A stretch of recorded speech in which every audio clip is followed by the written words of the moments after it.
வெண்முரசு. எழுதழல் 67. வாசிப்பது சந்தீப். 7. துளியிருள் 21. தேர்நிறை பேரவை முற்றத்தை அடைந்ததும் அங்கு நின்றிருந்த சிற்றமைச்சர் அவர்களை நோக்கி ஓடிவந்து புரவிகள் குளம்பூன்றி நிற்க வேண்டிய இடத்தை கைவீசிக் காட்டினார். தேர்கள் நின்றதும் கொம்புகள் பிளிரி வரவறிவித்தன. முதல் புரவித்தேரிலிருந்து கைகூப்பியபடி பிரதிவிந்தியன் இறங்க அவன் இடக்கைப் பக்கம் சுருதசேனன் இறங்கி நின்றான். முறைமை முரசு 7 முறை ஒலி எழுப்பி அடங்க 12 கொம்புகள் ஒலித்தன. குருதியுறவு கொண்ட அரசர்களுக்குரிய வரிசைகளுடன் எதிரேற்பு நிறை அவர்களை நோக்கி வந்தது. அஸ்தனபுரியின் அமுதகல கொடியேந்திய கவசவீரன் ஒருவன் வந்து கொடியை பிரதிவிந்தியனின் காலடியில் தாழ்த்தினான். பிரதிவிந்தியன் முகம் மலர்ந்து இளையோனின் தோளைத் தொட்டான். மங்கலத்தாளங்களுடன் அணிச்சேடியர் எதிர்வந்தனர். இசை முழக்கியபடி 7 சூதர்நிறை அவர்களைத் தொடர்ந்து வந்தது. நிமித்திகன் தன் கையில் இருந்த வலம்பொறிச் சங்கை முழக்கி அஸ்தனபுரியின் இளவரசியின் மணநிகழ்வு மங்கலம் பொலிய வந்த இளவரசர் பிரதிவிந்தியரை அரசகொடியும் பிதாமகரும் ஆசிரியர்களும் விண்ணிறைந்த மூதாதையரும் குலமாளும் தெய்வங்களும் வரவேற்கின்றனர். அணி பொலிக, மங்கலம் நிறைக, அழியாச் சொல்லென இத்தருணம் நம் கொடிவழிகளின் நினைவில் அமைக என்று உரத்த குரலில் கூவி வரவேற்றான். பிரதிவிந்தியன் கைகளைக் கூப்பியபடி அவை முகப்பை நோக்கிச் சென்றான். அவைக்கூடத்தை ஒட்டிய அரசறையிலிருந்து லட்சுமணன் அருமணிகள் பதித்து அணிகள் பூண்ட பட்டத்து இளவரசனுக்குரிய முடிசூடி கன்மதனும் கர்வதனும் காளிகனும் சுபத்ரனும் சுஜயனும் சுப்ரஜனும் துஷ்பராஜயனும் துணைவர கைகூப்பியபடி வெளிவந்து பிரதிவிந்தியனை வரவேற்றான். இட்டுச் சென்ற நிமித்திகனும் அமைச்சரும் இருபுறமும் விலக பிரதிவிந்தியன் கைகளை விரித்தபடி அணுகி லட்சுமணனின் 2 கைகளையும் பற்றி ஆணையும் அணியும் குலையாது மெல்ல தழுவிக் கொண்டான். லட்சுமணனின் பின்னால் நின்ற உபகரவர்கள் மகிழ்ச்சிக் குரல் எழுப்பினர். என் இளையோர் என அவர்களை லட்சுமணன் அறிமுகம் செய்தான். தேவையே இல்லை, உன் ஆடிப்பாவைகள் என்றான் பிரதிவிந்தியன். அவர்கள் பிரதிவிந்தியனின் கால்களைத் தொட்டு வணங்க அவன் அவர்களின் தோளைத் தொட்டு வாழ்த்தினான். 7 மட்டுமே இங்குள்ளனர், பிறர் அங்கே அவைக்குள் சென்றுவிட்டார்கள் என்றான் லட்சுமணன். ஆம், 1000 வரை வாழ்த்தினால் நான் மருத்துவ நிலைக்கும் இவன் அடுமனைக்கும் செல்ல வேண்டியதுதான் என்றான் பிரதிவிந்தியன். சர்வதன் வணங்குகிறேன் மூத்தவரே என்றான்.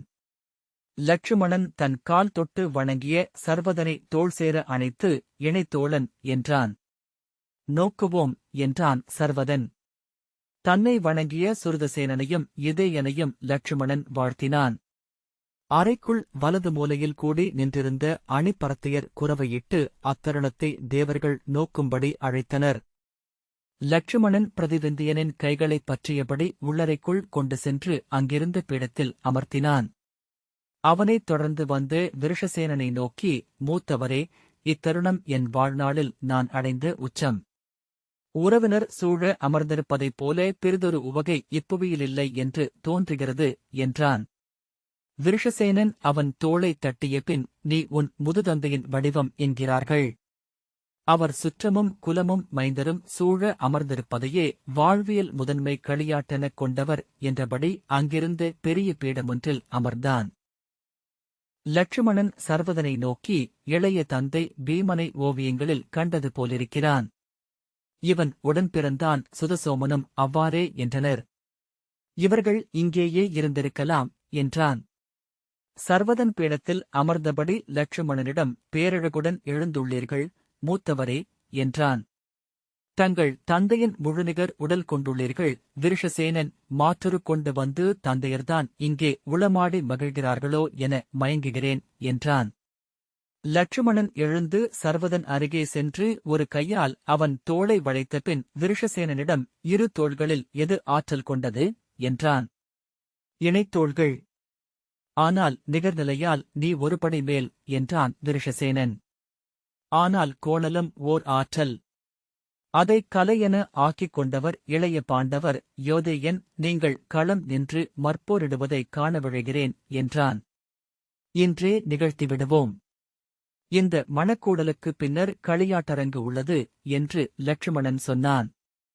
சர்வதன் எனக்கிணையான தோள்கள் கொண்ட அனைவரிடமும் ஒருமுறை களம் பொருத வேண்டுமென்றால் 3 ஆண்டுகளுக்கு மேல் இங்கு நான் தங்க வேண்டும். 1000 பேரை வெல்ல வேண்டும் என்றான். லட்சுமணன், ஆம், நாங்கள் 1000 ஒரே அச்சில் ஊற்றி எடுக்கப்பட்டவர்கள் என்கிறார்கள் என்று சொல்லி தொடையில் அரைந்து உரக்க நகைத்து, ஆனால் ஒவ்வொருவரும் ஒவ்வொரு வகையில் குறையுடையவர்கள்.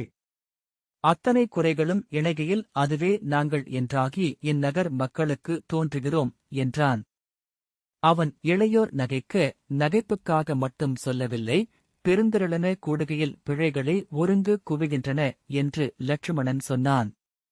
விருஷசேனன், இன்று மாலை களியாட்டரங்கு உண்டென்று எவர் சொன்னது என்றான். நான் விழைகிறேன். விதுரரிடம் அதை கூறலாம் என்று எண்ணுகிறேன் என்றான். பொதுவாக மண நிகழ்வுக்கு முந்தைய நாள்தான் களியாட்டரங்கு வழக்கம். மண நிகழ்வன்று உண்டாட்டும் கலையரங்கங்களுமே ஒருக்கப்படும். இம்முறை மண நிகழ்வு விரைந்து நிகழ்வதனால் இவ்வாறு அமைக்கலாம் என்று தோன்றுகிறது என்றான் சத்யசேனன். விதுரர் மூச்சிறைக்க வந்துவிட்டீர்களா? அரை நுரைத்த கலம் போல் நிறைந்து வழிகிறதே என்றபின் முகம் மலர்ந்து அவைக்கு எழுக. பேரவை நிறையத் தொடங்கிவிட்டது என்றார். ஆம் என்றபடி லட்சுமணன் எழுந்து பிரதிவிந்தியனை நோக்கி அவைக்கு எழுக மூத்தவரே என்றான். அவர்கள் எழுந்து நின்றதும் அணிச்சேவகர்கள் அவர்களின் உடைகளின் மடிப்புகளையும் நகைகளின் அமைப்புகளையும் விரைந்த கைகளால் சீரமைக்கத் தொடங்கினர். வெளியே நிமித்திகன் கொம்பூதி லட்சுமணனின் அவை நுழைவை அறிவித்தான். தொலைவில் வாழ்த்தொலிகள் எழுந்தன. லட்சுமணன் தன் தம்பியரை நோக்கிவிட்டு கூப்பிய கைகளுடன் இடைநாழியினூடாக சென்றான். அவனைத் தொடர்ந்து அவன் இளையோரும் படை நிறையினரும் செல்ல முன்னால் ஆஸ்தினபுரியின் அமுதகலக் கொடியும் அணிச்செடியரும் இசைச்சூதரும் சென்றனர். பிரதிவிந்தியன் இறுதியாக சென்ற கன்மதனிடம் 1000 இன்று அவை நுழைவார்களல்லவா என்றான். ஆம் மூத்தவரே, வெவ்வேறு குழுக்களாக அவர்கள் அவைக்குள் சென்று கொண்டிருக்கிறார்கள் என்றான் கன்மதன். நான் 1000 ஒன்றாக பார்த்ததே இல்லை என்றான் பிரதிவிந்தியன். இன்று அவையில் பாதி அவர்களாகத்தான் இருக்கும் போலும் என்று சுருதசேனன் சொன்னான். சர்வதன் விருஷசேனனிடம் அவர்கள் எவருக்கேனும் தாங்கள் மற்போர் கற்றுக் கொடுத்ததுண்டா என்றான். இல்லை, அவர்களுக்கு எவரும் எதுவும் கற்றுக் கொடுக்க முடியாது. அவர்கள் ஒற்றை உளமென்றான பெருந்திரள். ஒருவருக்கொருவர் நோக்கி தங்களை நிறைத்துக் கொண்டவர்கள்.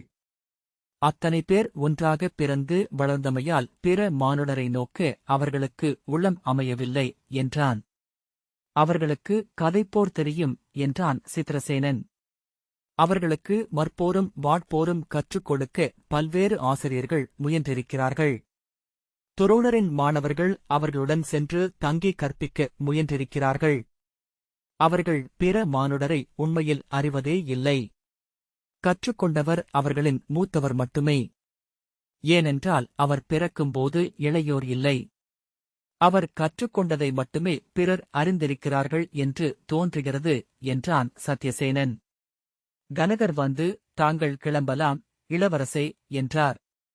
பிரதிவிந்தியன் அவை எழுவதை அறிவிக்கும் கொம்போசை வெளியே எழுந்தது. பிரதிவிந்தியன் முன்னே செல்ல சுருதசேனனும் சர்வதனும் யோதேயனும் அவனைத் தொடர்ந்து நடந்தனர். இடைநாழிகளில் அவர்கள் நிற்க வாழ்த்தொலிகளும் மங்கலிசையும் இணைந்து அலையடிக்கும் நீர்ப்பெருக்கென அவை நோக்கிக் கொண்டு சென்றது. அதன் பின்னர் அங்கநாட்டு இளவரசர்கள் அவை புகுவதை அறிவிக்கும் கொம்போசை பின்னால் எழுந்தது. விருஷசேனனும் அவன் தம்பியரும் நிறையாக அவை நோக்கிச் சென்றனர். லட்சுமணன் அவை புகுந்தபோது அஸ்தினபுரியின் பேரவை கூடம் உரக்க வாழ்த்தொலி எழுப்பி வரவேற்றது. பிரதிவிந்தியன் நுழைந்தபோது அதைவிட 2 மடங்கு வாழ்த்தொலி அவையில் எழுந்தது. பேரறத்தான் வாழ்க! குருகுல முதல்வன் வாழ்க! அவை நிறைக்கும் அருள் மைந்தன் வாழ்க! என்று அஸ்தினபுரியின் மூத்த குடித்தலைவர்கள் கைகளை வீசி களிவெறி கொண்டு வாழ்த்தொலி கூவினர்.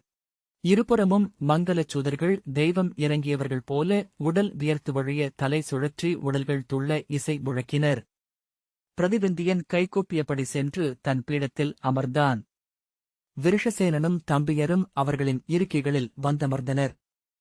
உத்தர பாஞ்சாலத்தின் அரசன் அஸ்வத்தாமனும் சிந்துவின் அரசன் ஜெயத்ரதனும் விதர்ப்பத்தை ஆளும் ருக்மியும் வந்து அவை அமர்ந்தனர். மத்ர நாட்டு அரசர் சலியரும் சேதி நாட்டு தமகோஷரும் கொடியும் கொண்டு அவை புகுந்தனர். விசால நாட்டு அரசர் சமுத்திரசேனரும் கௌசிகி நாட்டு மகாஜசனும் காசி நாட்டு சுபாகவும் கோசலத்தின் பிரகத்பலனுடன் அவை வந்து அமர்ந்தனர். பால்யகனாகிய பூரிசிரவஸ் அவை புகுந்தபோது வாழ்த்தொலிகள் மேலும் ஓங்க பிரதிவிந்தியன் திரும்பி சுருதசேனனை நோக்கி, பால்யக நாட்டு இளவரசர் பூரிசிரவஸ் தன் மூத்தவரும் அரசருமாகிய சலனுடன் அவை புகுகிறார் என்றான். உலுக நாட்டு அரசன் பிரஹந்தன், காஷ்மீர நாட்டு லோகிதன், கோசரிங்கத்தின் சிரேணிமான் ஆகியோர் வந்தனர். அவந்தியின் அரசர்களான விந்தனும் அனுவிந்தனும் அவையில் வந்தபோது பின்பக்கம் வாழ்த்தொலிகள் எழுந்தன. சுருதசேனன் காந்தாரர் சகுனி என்றான். காந்தார அரசர் சுபலர் கொடியுமாக உள்ளே நுழைந்து முதன்மை நிலையில் அமர்ந்தார். பின்னால் வந்த சகுனி அவருக்கு அருகே அமர்ந்தார். கணிகர் வரவில்லையா என்றான் பிரதிவிந்தியன். அவர் அந்தணர் நிறையில் அமர்வார் என்றான் சுருதசேனன். அரசர் பலர் வரவில்லை என்று சுற்றிலும் நோக்கி பிரதிவிந்தியன் சொன்னான். விரைந்து எழுந்த விழா. இத்தனை பேர் வந்ததே அரிது. இவர்கள் விரைவு படகுகளிலும் தேர்களிலும் வந்திருக்க வேண்டும் என்றான் சுருதசேனன்.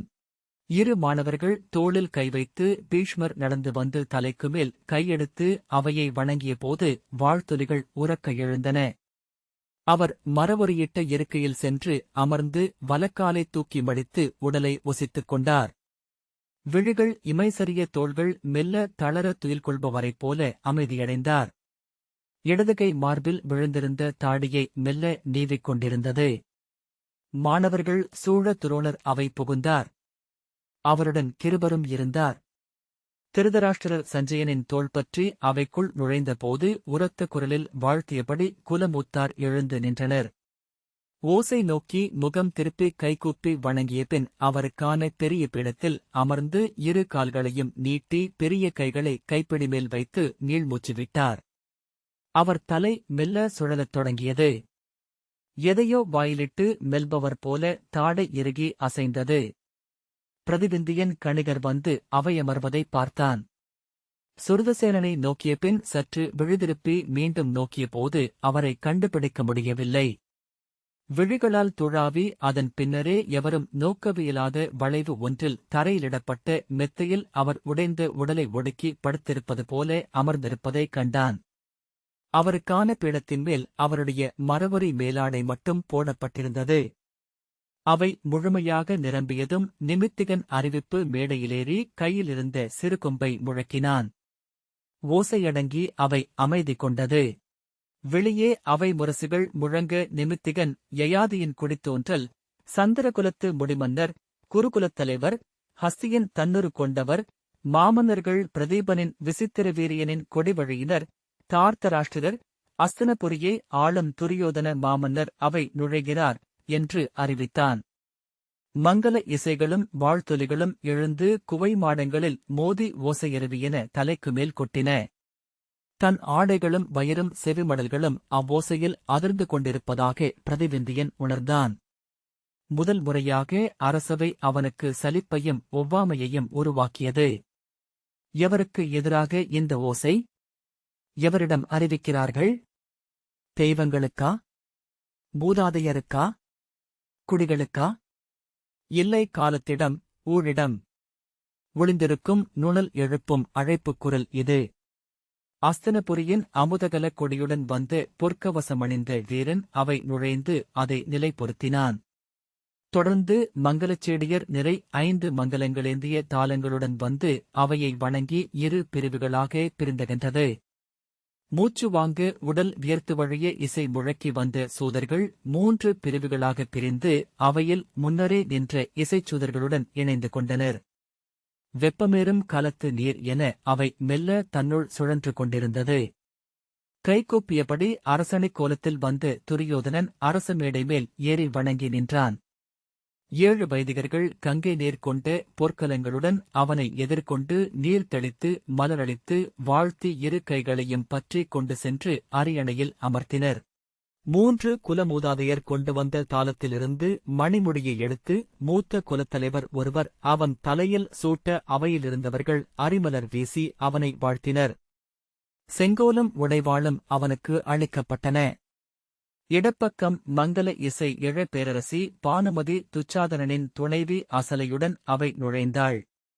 7 மூதனையரால் அவள் அரியணைக்கு கொண்டு வரப்பட்டாள். துரியோதனனுக்கு இடப்புறம் அவள் அமர 7 மூதனையர் தாளங்களில் கொண்டு வந்த மணிமுடியை அவளுக்கு சூட்டினர். அசலை அவளுக்கு வலப்பக்கமாக வாளுடன் நின்றாள். இடப்பக்கத்தில் வெண்பட்டு மூடிய அவையில் அரசியர் 100 வந்து அமரும் வாழ்த்துதிகள் கேட்டன. பானுமதியிடம் பொற்தாமரை ஒன்றை அளித்தனர். மணிமுடி சூடி செங்கோலேந்தி அரசன் தோற்றமளித்ததும் கங்கை நீர் தெளித்து அவனை வாழ்த்தி மங்கலம் உரைத்து வைதிகர் அவை மேடை நீங்கினர்.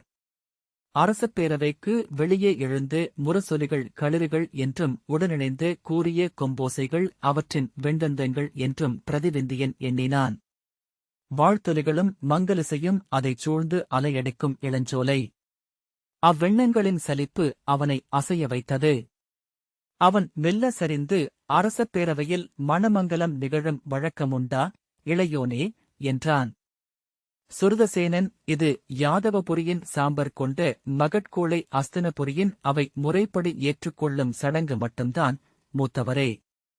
வேத முறைப்படி நிகழும் மணங்களிலோ க்ஷத்திரிய மணத்தன்னேற்புகளிலோ மேலும் பல சடங்குகள் உண்டு என்றான்.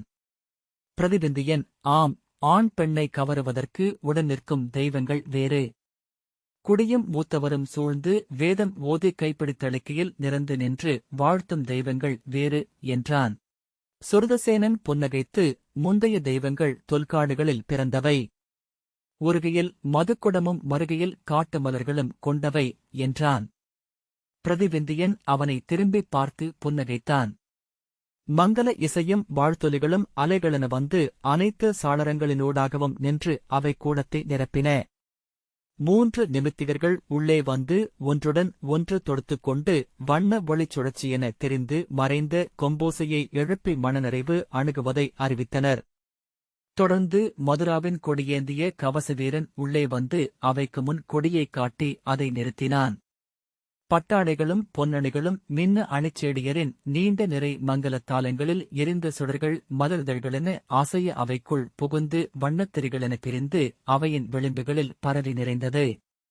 அதைத் தொடர்ந்து 7 நிறைகளாக வந்த இசைச்சுதர்கள் மங்கல இசை எழுப்பியபடி அவைக்குள் நுழைந்து முன்னரே நின்றிருந்தவர்களுடன் இணைந்து கொண்டனர். பலராமர் வெண்குடைக்குக் கீழே மதுராபுரியின் மணிமுடி சூடி கைகூப்பி நடந்து வந்தார். விரிந்த பெருந்தோள்களில் வெண்பட்டாடை அணிந்திருந்தார். தோள்வளைகளும் கங்கணங்களும் கணையாழிகளும் மின்னிய பெரிய கைகள் ஒன்றுடன் ஒன்று தொட்டுக்கொண்ட 2 யானை தந்தங்களைப் போல தோன்றின. கழுத்தில் மார்புக் மறைய மறுப்பில் வழிந்திறங்கும் முகபடாமென சரப்பொளி மாலைகள், ஆரங்கள். இடையில் பொற்கட்டுக் கச்சை. அணிச்செதுக்குகளில் மணிகள் மின்னிய குத்துவாள். வெண்பட்டாடை மேல் அலையலையென இறங்கி நெளிந்த குரங்குச் செறி. பித்தளையாலான கால்குரணைகள். அவைக்குள் அவர் நுழைந்ததும் மதுராபுரியாளும் யாதவ மன்னர் வாழ்க, பலராமர் வாழ்க, எது குலத்தின் மூத்தோர் வாழ்க என்று வாழ்த்தொலிகள் எழுப்பியபடி அவை எழுந்து நின்றது. அவையிலிருந்து விதுரரும் துச்சாதனனும் சுபாகுவும் கைகூப்பியபடி சென்று அவரை வரவேற்று அவரைக்கிடப்பட்ட அரியணையில் கொண்டு சென்று அமரச் செய்தனர். வாழ்த்தொலிகள் பின்னரும் தொடர்ந்து கொண்டிருக்க யாதவ குடியின் 12 தலைவர்கள் கைகளைக் கூப்பியபடி அவை புகுந்தனர். அக்ரூரர் அவையை வணங்கி விதுரரிடம் சென்று தலை தாழ்த்தி ஏதோ கூற விதுரர் ஒருமுறை பதற்றத்துடன் அவையை பார்த்துவிட்டு அக்ரூரரை தோளில் தட்டி அழைத்துக் கொண்டு வெளியே சென்றார். பிரதிவிந்தியன் சுருதசேனனிடம், யார் வருகிறார்கள் என்றான். சுருதசேனன், அவையில் இன்மையை உணர்த்துபவர் அங்கநாட்டு அரசர் என்றான். ஆம், அவரை நான் முன்னரே எதிர்பார்த்தேன் என்றான் பிரதிவிந்தியன். அவர் தோளிலிட்டு வளர்த்து மகள் அல்லவா கிருஷ்ணை? சுருதசேனன், அவருக்கு உடல் நலமில்லை. அங்கநாட்டிலிருந்து பயணம் செய்யும் நிலையில் இல்லை என்றார்கள் என்றான். புருவம் சுருங்க, அவர் உடலுக்கு என்ன என்றான் பிரதிவிந்தியன். கடந்த 14 ஆண்டுகளாகவே அவர் தன்னிலையில் இல்லை. மது அருந்துவது நாளுக்கு நாள் கூடி வருகிறது. 2 ஆண்டுகளாக அரண்மனையை விட்டு வெளியே செல்லவே இல்லை. சென்ற ஆண்டுக்கு முந்தைய ஆண்டு பொற்கதிரோன் பெருவிழாவில் அவையமர்ந்து தோன்றியதற்குப் பின் அங்கநாட்டுக் குடிகளே அவரை பார்த்ததில்லை. அஸ்தனபுரிக்கு அவர் வந்து 5 ஆண்டுகளுக்கு மேலாகிறது என்கிறார்கள் என்று சுருதசேனன் சொன்னான். பிரதிவிந்தியன் அவனை அழுத்தமாக நோக்கிவிட்டு, ஒருவேளை அவர்தான் வருகிறாரா என்றான். அவர் வருவதென்றால் எதற்காக இந்த பதற்றம் என்றான் சுருதசேனன். ஒருவேளை சூரசேனர் வரக்கூடும். இது அவருடைய பெயர்மைந்தனின் மகன் மங்கலம் கொள்வது அல்லவா என்றான் பிரதிவிந்தியன். அவரும் மதுவனத்திலிருந்து நீண்ட பயணம் மேற்கொள்ளும் நிலையில் இல்லை என்றான் சுருதசேனன். மீண்டும் நிமித்திகன் உள்ளே வந்து கொம்பொலி எழுப்ப அணிப்பரத்தையர் மூவரும் தொடர்ந்து 7 மங்கலச்சூதர்களும் உள்ளே வர கிருதவர்மன் கைகூப்பியபடி அவை நுழைந்தான்.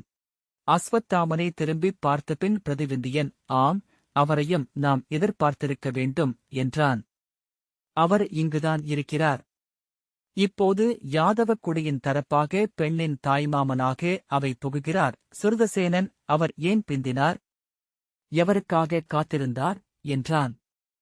துர்விநீதனும் துச்சகனும் கிருதவர்மனை 2 பக்கமும் நின்று அழைத்துச் சென்று அமரச் செய்தனர்.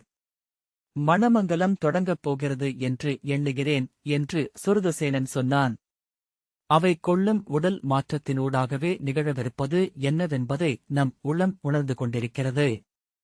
நம் உடலிலும் அம்மாற்றம் அறியாது நிகழ்கிறது. அதை சித்தத்தால் விரட்டிச் சென்று தொடுவதென்பது நல்ல விளையாட்டு. பிரதிவிந்தியன், இத்தனை உள்விளையாட்டுகளுடன் தான் ஓர் அவை அளிக்கும் நெடுஞ்செழிப்பை கடந்து செல்ல வேண்டியுள்ளது என்றான். சுருதசேனன், சடங்குகள் என்பவையே ஒருவகை சலிப்பை அடைந்து கொண்டிருப்பவைதான் மூத்தவரே என்றான். ஏன் என்று பிரதிவிந்தியன் கேட்டான். சலிப்பு கொள்கையில் நமது உள்ளம் அலையற்றதாகிறது, ஆழம் தெளிகிறது. எண்ணி நோக்குகையில் நெடுங்காலம் கழித்து நாம் நினைவுகூரும் அனைத்தும் நாம் மிகச் செலுத்திருக்கும் தருணங்களில் நம்முள் புகுந்த நிகழ்வுகளும் காட்சிகளுமேயாகும் என்றான் சுருதசேனன். பிரதிவிந்தியன், ஆம், உண்மை என்றான். நிமித்திகர் கைகளை அசைத்து கனகரிடம் ஏதோ கேட்க, கனகர் சற்று பொறுங்கள் என்று சொன்னபின் வெளியே ஓடியதை பிரதிவிந்தியன் கண்டான். கூர்ந்து நோக்குவதனாலேயே மிக அண்மையிலென அவை நிகழ்ந்தன. எவரோ வந்திருக்கிறார்கள் என்று சுருதசேனன் சொன்னான். சௌனகரின் விழிகள் வந்து தொட்டுச் சென்றன. சௌனகர் உணர்ந்துவிட்டார். யார் வந்திருப்பதென்று என்றான் பிரதிவிந்தியன். நானும் உணர்ந்துவிட்டேன் மூத்தவரே என்றான் சுருதசேனன். திகைப்புடன் திரும்பி, யார் என்று பிரதிவிந்தியன் கேட்டான். சுருதசேனன் புன்னகைத்து, சற்று பொறுங்கள் என்றான். சில கணங்களுக்குப் பின் தொலைவில் முரசுகள் முழங்கத் தொடங்கின.